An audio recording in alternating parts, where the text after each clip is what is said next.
Barangay Hinebra, good news tungkol kay Greg Slaughter mga bro. At Coach Timcon dapat na babaguhin ang sistema. So matagal-tagal lang ang hindi nagkakampiyon ang Barangay Hinebra mga bro. Pansin nga ng karamihan na parang hindi na effective ang triangle offense ni Coach Timcon. Hindi na nga umuobra sa mga contender na team ang kanilang pasa-pasa bago tira. Dahil expected na nga nila kung saan tatakbo ang bola mga bro. Habang sila naman ay dinadaan ng kalaban sa fast break. Alam naman natin na may edad na ang karamihan sa key player ni Coach Timcon. Kaya pagdating ng second half, ramdam na nila ang pagod. Habang yung kanilang mga kalaban naman ay relax lang dahil hindi nga sila napapagod sa ginagawa ng Barangay Hinebra. Mapapansin naman natin na hinihintay talaga ng Barangay Hinebra palagi ang kanilang triangle offense. Kaya yung depensa ng kalaban ay nakakasit din. Well, para sa akin mga bro, dapat na talagang baguhin ni Coach Timcon ang kanyang sistema. Masyado na nga predicted ang triangle offense.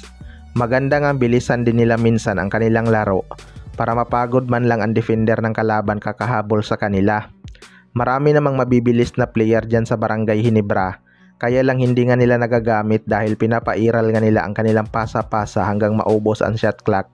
Kahit titingnan natin ang kanilang bawat laro mga bro, marami talaga silang pilit na tira dahil paubos na ang oras kaya lamang mintis kaysa pasok. Sa kabilang banda naman mga bro, Barangay Hinebra, good news tungkol kay Greg Slaughter. Ito nga si Greg Slaughter ang gusto ng mga fans na ibalik sa Barangay Hinebra para mapunan ang kakulangan nila sa painted area. Ito lang talaga yung kayang magpahirap kay Jonmar Fajardo sa loob mga bro. Kahit si Jonmar Fajardo ay aminado na hirap sa depensa ni Greg Slaughter. Noong nakalipas na araw lang mga bro ay sinabi nga ni Coach Timcon na hindi nila balak kunin si Greg Slaughter. Pero masaya nga daw siya kapag nakita niya ulit si Greg na maglaro sa kahit anong team. Ayon nga sa source mga bro ay pinag-iisipan na daw ng Barangay Hinebra na kunin si Greg Slaughter matapos silang matalo sa SMB. Well, para sa akin mga bro, kahit may edad na tong si Greg Slaughter, malaki pa rin talaga ang maitutulong nito sa depensa at rebounds. Makakita lang to ng konting butas sa ilalim, siguradong busog to sa assist ni RJ Abarrientos. Alam naman nating isa sa mga gustong play ni RJ ay ang mga alley-oop play. Pero inaalala lang siguro ng Barangay Hinebra mga bro ay ang magiging kapalit ni Greg Slaughter. Wala na kasing trade asset ang Barangay Hinebra na pwedeng ipalit kay Greg Slaughter.